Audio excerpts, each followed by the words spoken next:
O metal nos conecta aqui no Multiverso, Coguinha. O Homem de Areia. Tá, mas olha, podia ser todo dia assim, ó. O Homem de Areia está embaixo da tua cama. Ah, não posso falar a palavra e vai nesse horário. pegar. Não pode? Não sei, não pode? Não sei, né? Horário do happy hour, né? Das mães buscando as crianças na escola. Pois o então. Rockverso. É o Rockverso. Boa. Estamos de volta aqui no Multiverso nesta quinta-feira. E hoje nós vamos tentar destrinchar a cabeça de alguns homens do rock and roll, do grunge, do thrash metal, como o Metallica, pra gente tentar entender e descobrir se pra ter música, fazer música boa, tem que ter cabecinha ruim. Cabeça ruim. Quem que tá aqui com a gente, Coguinha? Paulo de Tarso. Paulo de Tarso, meu nobre amigo. Como é que você está? Tudo bem? Tamo aí, né? Firme e forte, feito palanque no banhado, aquela coisa toda, faceiro no rock and roll, palanque no banhado. Aí eu vou ter que colocar essa expressão palanque no banhado, prego na bananeira. Prego na polenta. Tá. Prego na polenta também. O contexto eu entendi, mas a expressão eu não conhecia. Não, essa é bacana. Ô Paulinho, a gente tava falando do James Hetfield aqui nos bastidores, aí você falando que tava contando vantagem para um colega, um cunhado? Cunhado. É aquela coisa assim, do tipo, cara, eu sei isso, sei aquilo, e o cara me larga Ramones, e o que o cara te largou? Que é amigo desde a adolescência do Hetfield, e eu fiquei quieto, não falo mais nada. Aí tu ficou quieto. Não adianta dizer pro cara, eu conheço o Matusa há 40 anos. Sou amigo do neném. Não tem, né? Enfim. Eu conheço o Pedro Araújo. Não, ficou pequeno. Não vai, cara, não dá. Mas é o seguinte, então a gente vai começando pelo James Hetfield, né? Que é o Papa Het. Agora, pera lá, segura, respira e vamos fazer um alerta. Você é o adulto responsável no programa hoje, tá? Você só conduz a gente aqui, Cara, lascou. Não, mas assim, a proposta é interessante, a gente vai dar uma analisada nessas cabeças, porém, existe uma questão ética que precisa ser colocada antes para ficar em registro. Por favor. Por exemplo, não se faz análise, mesmo que através de hipótese diagnóstica sobre alguém sem a pessoa. Entendi. Certo? Então, tudo que eu vou falar aqui é hipotético, teórico, com base naquilo que tem publicado sobre essas pessoas. Certo. Seja em livros, seja em entrevistas. Agora, nada é fechado, vamos usar um termo forte, nada é verdade. É algo que, penso que pode ser assim. Existe, inclusive, para você entender a força disso, tá? Existe uma regra chamada regra de Goldwater, que é uma declaração ética emitida em 1972 pela Associação Psiquiátrica Americana, né? Que estipula um ponto, que é: não podemos especular sobre o estado mental dos outros se eles não forem avaliados pessoalmente. Então, o que estamos fazendo é observar a história do sujeito e tentar dar olha, talvez o cara tenha dado o passo para a direita porque aconteceu tal coisa. Mas não um diagnóstico. Não, de forma nenhuma. Isso seria muito errado e antiético. Mas, para fins de estudo, podemos dar uma olhada na vida do sujeito e dizer, cara, olha, isso aqui é uma coisa, mas também não é. Entende? Então, a ideia aqui, a proposta é essa. Peguei esses 3 nomes que tu passou, por exemplo, vamos falar do James, né? Certo. O James é um cara extremamente interessante. E aí um sujeito, se a gente pegar os 3 aqui que tu me passou, os 3 nomes têm idades próximas, né? Nasceram então na mesma década, todos nasceram na década de 60. Então vamos lembrar, né? Década de 60, os caras entraram na adolescência ali por volta da década de 70. Certo. Né? Todos os 3 com problemas familiares, então os pais com famílias desfeitas, né? Divorciados. Na década de 70 isso não era ainda uma coisa tão normal como hoje, então gerava, né? Um certo, como é que vamos dizer assim, uma certa vergonha, uma certa, o cara fulano é filho de pais divorciados. Eu acho que até a cabeça da criança, né? Eu também não entendi. Direto. Porque quando o pai dele abandonou ele, né? E quando ele era jovem, o Hetfield, sim, né? os pais se separam e some, né? Ele fica morando com a mãe. Só que tem uma questão interessante, vamos entender essa família, né? Os pais, eles tinham uma religião muito louca, religião que existe ainda até hoje nos Estados Unidos, que é a ciência cristã. Tá. Certo? Ciência cristã, eles colocam o quê? Olha, você não pode utilizar, por exemplo, de medicamentos. Quebrou o braço, amiguinho, tenta pôr no lugar e reza. Tem que orar. Ora, reza, porque vai resolver. Tá com dor de cabeça, ele tinha muitas dores de cabeça na infância, né? Isso tá na biografia dele. Então, vou tomar uma aspirina. Não. Reza, cara, vai passar. O que acontece? Ele estava com 13 anos, os pais separam, aos 16 anos a mãe vem a óbito por câncer. Tá. Então, pegou câncer, o que ela faz? Reza, não pode tratar. Correto? Essa religião continua nos Estados Unidos firme e forte até hoje. Mas, ainda com essa mesma doutrina. Essa mesma mentalidade, tá? Mas não conheço muito sobre isso, só sei que é assim. E ela vem então a óbito aos 16. Pai, né, Missed in Action, né? Não sabemos aonde está. Ele vai morar com um irmão. A mãe, olha que interessante, o pai era motorista de caminhão, a mãe era cantora de ópera. Então tem a questão música na família. Os irmãos tocavam, né? Embora tenha pouca coisa ali sobre o irmão. Ele vai morar com o irmão e ele começa então, na casa do irmão, vários instrumentos. Ele começa lá, brinca com um, toca com o outro, mexe no outro, pai, encontra uma guitarra, se achou. Aí começa a tocar, começa toda aquela questão, né? Um cara extremamente introvertido. Sim. Né? Ele inclusive disse que nunca queria ser o cantor. Né? Ele não gostaria de ser o cantor. Eu já vi alguns depoimentos onde ele queria tocar, mas ele não queria ser necessariamente o cantor, né? Por conta disso, né? Mas tu sabe que tudo bem, mas... Pode ser uma declaração falsa, na verdade ele queria. Cara, eu acho que existe aquela situação assim do tipo, não quero, mas eu quero. Vou, é igual o cara que é tímido pra falar no microfone e depois que ele fala aqui, ele não larga mais. Nunca mais. É que a questão, vamos entender assim. Você acha que não foi sincero isso que ele disse? Eu acho que foi, mas eu acho que não de forma completa. O que eu quero dizer com isso? Veja bem, uma das coisas que a gente sabe sobre o Hetfield é que entre uma turnê e a outra, ele fica meio desnorteado, ele fica meio sem chão. Tem crises de alcoolismo, né? Normalmente as recaídas aconteceram nesse período. Ele está em abstinência já há bastante tempo, mas normalmente foram, né? Pelo menos o que eu pesquisei, assim, entre as datas, ocorreram entre um show e outro, ou inclusive teve uma turnê recente que foi cancelada porque ele tinha, recente não, né? Já com algum tempo, porque ele havia retornado na pandemia ele estava internado. Mas eu vou fazer um adendo sobre isso, porque eu já viajei com banda, com turnê, e eu posso dar um outro lado da história. Tu internou quando voltou? Não, mas assim, a gente ficava muito tempo na estrada, né? A turnê mais longa que eu fiz foram 3 meses. E aí você cria uma rotina de viver dentro de um ônibus, né? O seu trabalho é o show. Quando você tá acostumando com aquilo, aí você volta, é um vazio. E a banda que eu trabalhei, o que os meninos mais reclamavam é que os que não tinham família ficavam desolados, porque assim, o que eu vou fazer? Tipo, porque além de toda a rotina, você tem aquela coisa das pessoas te querendo toda noite. Agora atenção o tempo todo, aí você volta para um negócio vazio, assim, sem ficar sem rumo. Pega essa tua ideia e coloca assim, tu tem um cara, né? A gente começa a observar que, e olha que coisa, cara. Cabeça deu uma acelerada agora. Porque aí eu fui falar de, cara, olha que coisa, olha esses caras. E daqui a pouco já veio, eram os melhores álbuns. Ou seja, a nossa teoria vai se comprovar aqui. Olha que a gente vai ficar no Metallica, eu tô desconfiado. Cara, mas poxa... Vamos lá. O James, cara, aí tu pega o parceiro dele de copo, era o... Como é o... Do Megadeth, como é? Eu esqueci o nome. O Dave Mustaine. Dave Mustaine. O Mustaine, beleza. Aí tu pega os dois, os caras, 2 monstros, né, cara? O Mustaine saiu, ele foi literalmente convidado a se retirar do Metallica porque tava. Agora tu imagina, o cara. Mas o Mustaine é um chá de merda também, né? Cara, mas tudo bem, mas olha só, o cara é convidado a se retirar da banda, os caras enfiando o pé no caneco, o cara é convidado a se retirar porque tava bebendo demais. Imagina. Sim. Imagina o que não devia ser, né? O cara... Aconteceu mesmo com o Steven Adler do Guns N' Roses. Umas coisas... O Duff explodindo o baço de tanto que tomava cerveja, eles explodiram o baterista porque o cara abusava. E aí depois foram buscar o cara que era do The Cult, o baterista do Cult. Sim, o Matt Sorum. Mas aí volta pro Metallica. Aí tu tem esses caras, né? Eles estão nesse momento ali bebendo pra caramba, faz o show, adrenalina... estourando. Aí tem esse momento que dá baixa. Cai, dá a baixa. Ok, aí por que a gente entende, né? E aí eu vou trazer o estudo da dependência química agora aqui, tá? Vou sair do reto e vou falar por favor, da dependência. Por que a gente entende que isso pode acontecer e aí ser o estopim de recaída? Porque o cara, quando tá quando ele começa a usar a dependência, isso acontece com muitas pessoas que buscam a abstinência, o cara precisa repor aquela adrenalina que a droga traz. Seja o álcool, seja qualquer outra substância. Ele precisa repor essa adrenalina. Aí tu vai ver assim, ó, tu vê o cara que era viciado em cocaína durante 20 anos, daqui a pouco ele tá fazendo esportes radicais.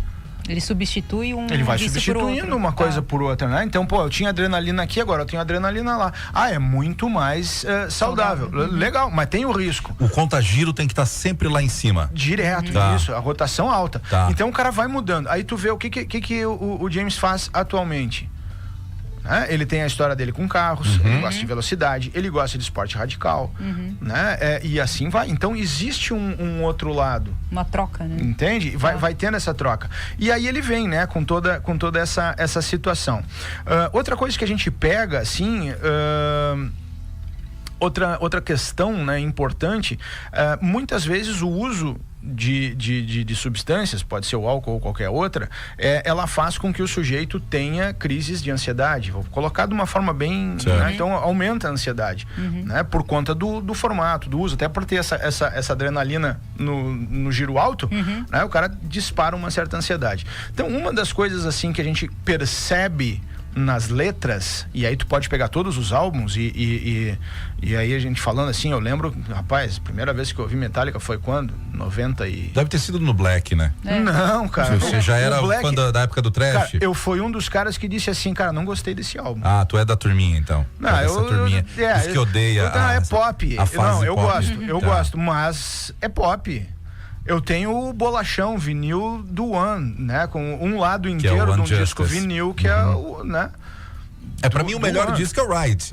Pra mim o Ride the Lightning, pra mim ele é perfeito. Ride the Lightning é maravilhoso. Perfeito, agora, tu já ouviu o bolachão do One? Não o que está a música, o que tem só ela. Sim.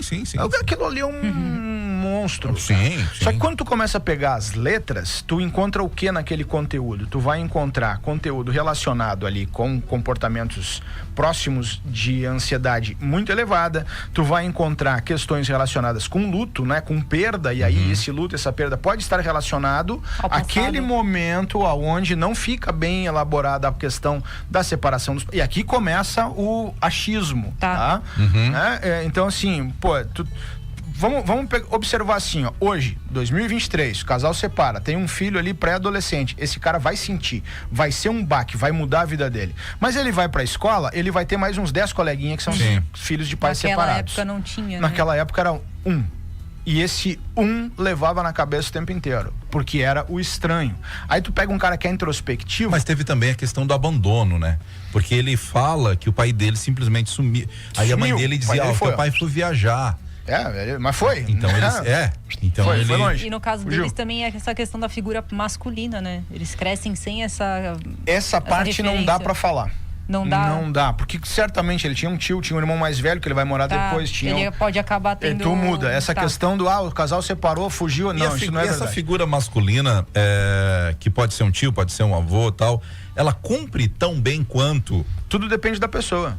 Por isso mas que ela poderia, ela pode cumprir. Entende, Dina? Por isso que a gente coloca sempre, e eu acho muito importante ressaltar isso, a gente não pode falar de alguém sem a pessoa. Porque a gente vai ficar sempre nesse achismo. Né? Sim. Né? Imagina que eu digo assim, não, ele não tinha figura paterna. Cara, a gente vai longe ele não tinha figura paterna. E de repente o cara chega pra ele, tu não tinha? Não, cara, meu avô era super presente, tinha lá o não sei o quê. Aí tu fica, tá ali a figura paterna. Isso. Pode ser um professor. Porque existe essa máxima, né? O cara cresceu sem pai. Mas não, às vezes ele teve uma outra. Exato. Cara, tem um filme, fazendo aqui um parênteses, tem um filme. Conhece aquela frase, pai é quem cria? Isso. Tem um filme que é O Bar, é com o Ben Affleck. E fala exatamente disso. O menino é sobrinho dele. E o pai é um vagabundo, abandona e tal. E ele cria o menino no bar, junto com os caras do bar, desde criança. E o menino, cara, ele cresce, vira um adulto show de bola.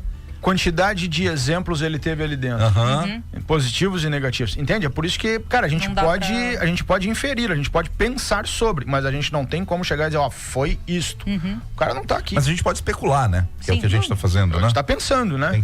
Tá pensando sobre, dá pra, né?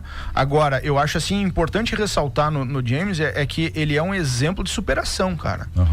Entende? A gente observa também muito na escrita dele elementos, e aí eu vou puxar pra psicologia analítica, que é o meu chão, né?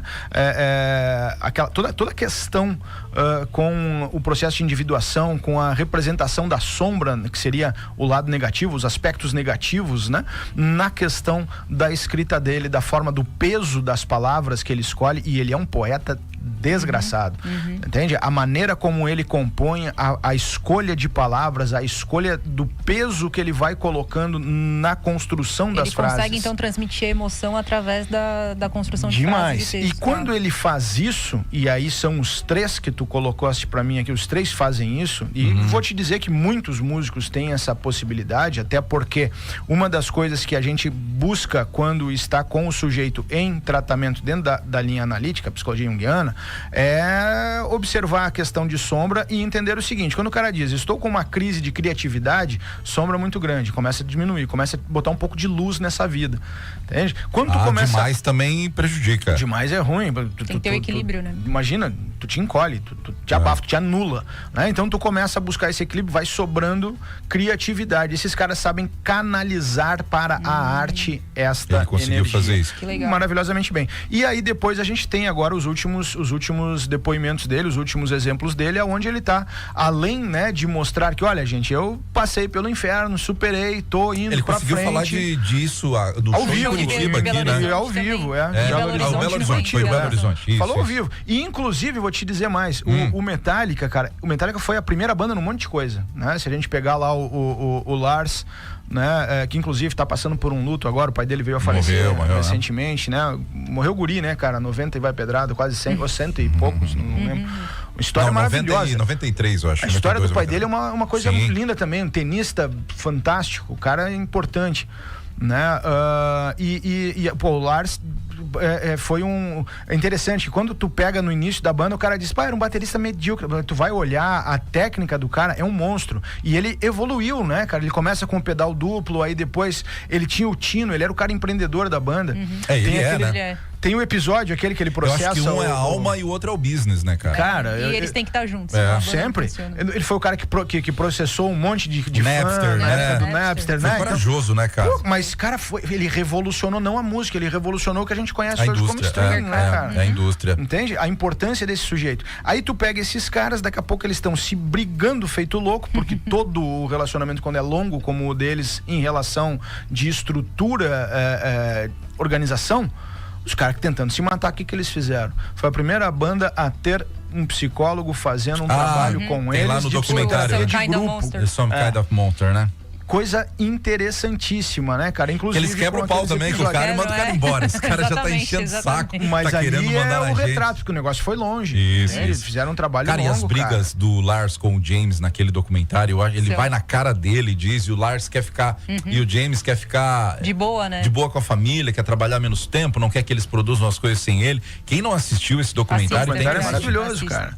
Mas é o outro lado, né? Então é assim, quando a gente começa a olhar o lado humano, a gente tira um pouco do ideal. A gente descobre que o sujeito também é humano. Entende? Você acha que a gente se torna menos produtivo? Não é isso que eu tô dizendo. O que eu tô falando é assim, ó. O cara vai, por exemplo, eu tô falando para aquele sujeito que tá nos ouvindo agora e tá dizendo, bah, eu não sabia disso tudo. Aí tu diz, pô, vai lá e assiste o coisa. Cara, assiste, mas lembra, tu tá assistindo a história de pessoas. Certo. Tá. Separar o artista. Tu tira tu tira um pouco do glamour, tu desce, não é nem desce, tu olha a pessoa. Sim. Isso, por exemplo, eu gosto desses caras, pra mim não desceu, subiu. Pra mim também. Entende? Não, pra mim também. Caraca, os bichos fizeram... Ou ele passa pela mesma coisa que eu tô passando. Pra mim também, pra mim também. Entende? É que tem uma frase que diz, não conheça seus ídolos, né? Tem isso aí, mas Mas também o cara não tem que idolatrar o troço ali como se fosse um deus de verdade, né? Cara, tu tem que saber o seguinte, o cara, ele tá colocando ali, né, e eu acho que a música faz muito isso. A música é um instrumento extremamente importante, né? Porque ela nos movimenta, não apenas no escutar, ela nos move. A música é uma energia maravilhosa, tu tem que buscar. E a música proporcionada por esses caras, ela é forte. né? Porque ela bate. Tanto que, dependendo do timbre que ele tá usando, da sonoridade que tá usando, tu vai ficar um pouco mais... Causa de sensação, né? Sim. É muito isso, eu acho. Vai ter uma mudança fantástico. no teu ânimo. Mas falando da música, especificamente do Metallica, eu acho que a gente vai ficar só no Metallica Depois a hoje. gente faz o episódio dos outros dois. Fazer a aí, parte 2, a parte 3, vai. Vamos fazer, não tem problema. Os 3 são fã aqui da banda, né? Já deu pra ver. E acho que a gente... quase nada. Mas vamos lá. Então, assim, os primeiros 4 discos do Metallica, né? Os primeiros 4, que vai até o Black, né? Até o Black, Isso, os primeiros 4 até o Black. Foi a melhor fase do Metallica, a fase mais criativa, a fase mais pesada. O Black, ele é lento, né? Mas ele tem muito Cara, peso. o Black é o seguinte, né? Eu te falei antes, não gosto, não, é brincadeira, eu acho fenomenal. Porque Ele é diferente, ele não é trash, ele mudou a história da música também, ele tem essa importância, tu entende? E a proposta, eu enxergo assim, ó, eu vejo que anos atrás nós tivemos um disco que foi o White, que mudou uma proposta musical do momento. O dos Beatles, tá falando? Dos Beatles. Anos depois, nós temos o Black, que mudou uma proposta da música novamente. O que acontece? O Metallica, ele tava atingindo muita gente, mas aí vamos lembrar, a gente tem um cara extremamente empreendedor, o Lars.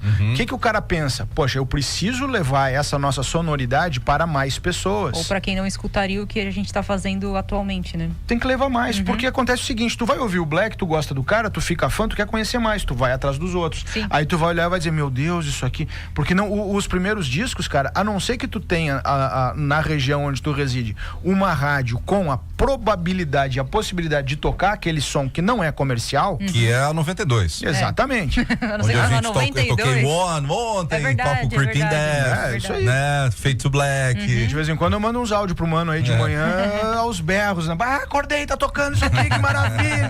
Né? Então, é assim, não é todo lugar que tem. Mas a pergunta que eu ia te fazer era o seguinte, então nessa primeira fase a gente tem esses discos que eles são mais cabulosos, são os mais pesados ali na linha do thrash metal, né? Aquele heavy metal com aquela mistura do punk que ainda não era muito definido, não tinha uma nomenclatura na época. Era Metallica, né? Veio hoje, Metallica. E aí depois vem o Black Album mudando tudo, mas ainda muito obscuro, pesado, denso. Ok. Depois daquilo ali, aí sim o Metallica vira bem pop ali com o Lud, com o Reload, o Serenanger, que é aquele disco. Não diria, mas eles dão uma acalmada. Você falou que o Black Album era bem pop. Mas aí foi pra provocar, né, cara? Foi a provocação. Agora eu tô te provocando. Foi a provocação. Será que aí bem pop, o cara daqui a pouco vai pular o Michael Jackson no meio ali do negócio. O 72 Seasons agora eu achei pop também. Cara, tu sabe o que eu achei quase do último disco agora? É verdade, é verdade. Eu acho que o que aconteceu com o Metallica hoje, e aí uma coisa que a gente vai entender bem, os caras não tem mais pique pra fazer o que eles faziam antes, cara. Nem a gente pra ficar batendo cabeça num show. Mas no show deles, eles mandam muito bem do mesmo jeito, eles cara. Mandam eu fui o ano passado, meu amigo. Não, eu conheço. É um baita show. Pau nos O cornos. primeiro show que eu vi deles foi na década de 90, cara. Mas aí, então será que depois que a cabeça dele melhorou um pouco mais, ele melhorou um pouco mais? Porque o tema é esse, não? Não, porque existe o seguinte, percebe o seguinte,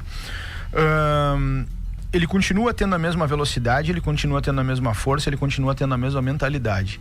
O que acontece ele tá descobrindo exatamente quem ele é. Ele tá descobrindo o que ele é e ele descobre com isso tudo como lidar com isto. Então ele tá hoje um cara mais humano, um cara mais próximo, um cara que está defendendo e colocando, fazendo um alerta para a saúde mental de uma maneira muito importante.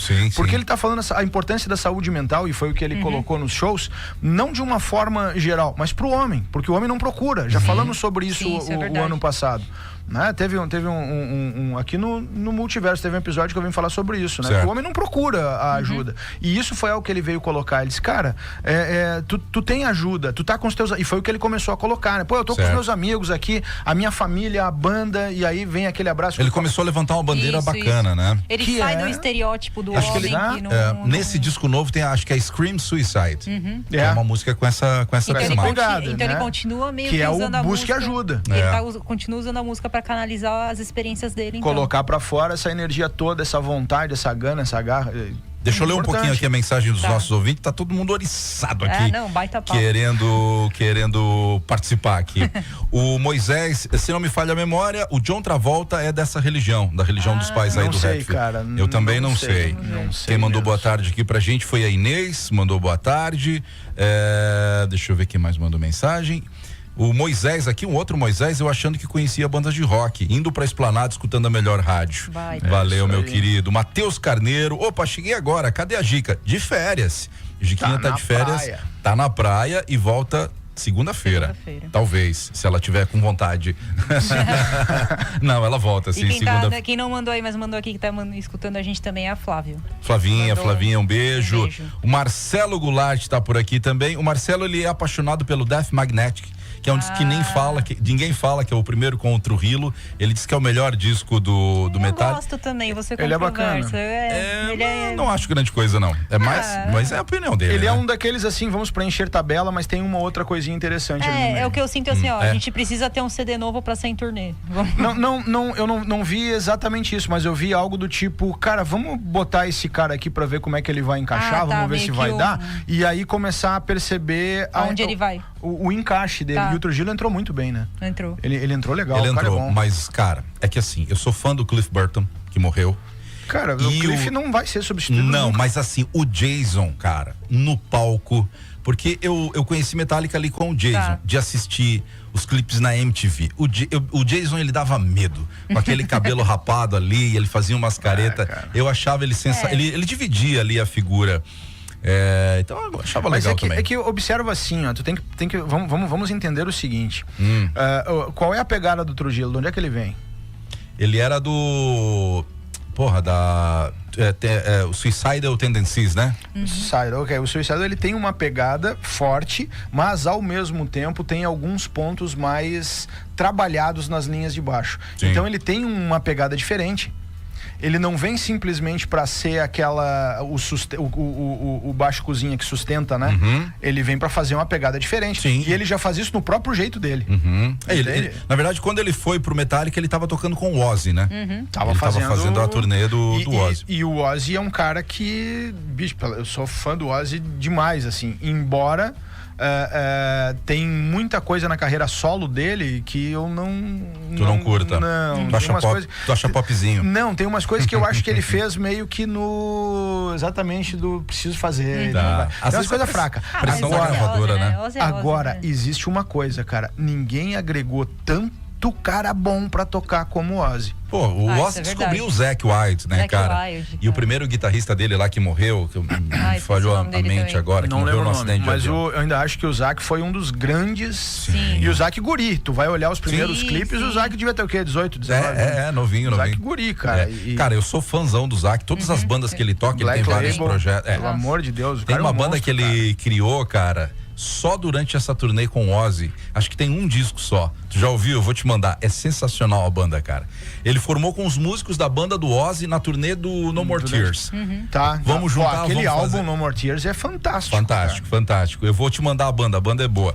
O Eduardo Alamini tá indo pra praia e ouvindo aqui a gente, tá dizendo aqui que é um baita programa. Um baita programa que chegou no final. A gente tinha 3 nomes aqui. Ficamos no Ed Vedder pra próxima e o Kurt Cobain. Eu deixei o Kurt por último porque eu achei que ia ser o mais demorado. Não chegamos nem no... São 3 fãs de Metallica aqui. Não chegamos no Vedder. Sensacional. Paulinho, obrigado, cara. Obrigado. Nossa, obrigada demais. O pessoal te acha onde? @Paulo de Tarso FC. Então, consultoria sobre bandas de metal é com você. Só manda lá. Só manda que tá tudo certo. No máximo tu vai ouvir um cara, não conheço esse maluco. Mas peraí que eu vou escutar, a gente já conversa. A gente já ouve, já vê o que vai dar. Maravilha. Deixa só a última mensagem aqui, ó. Gente, boa tarde, adoro rock, trabalho com TI, home office. Estou em uma fase muito semelhante à citada aí por vocês, né? A gente citou o James, o Fernando mandou pra gente aqui. Então, Fernando, faça a música. Pô, Fernandão, valeu, cara. Obrigado o rock pela nos conecta. E lembre, busque ajuda caso necessário. Boa. Pode ser com essa? Deve.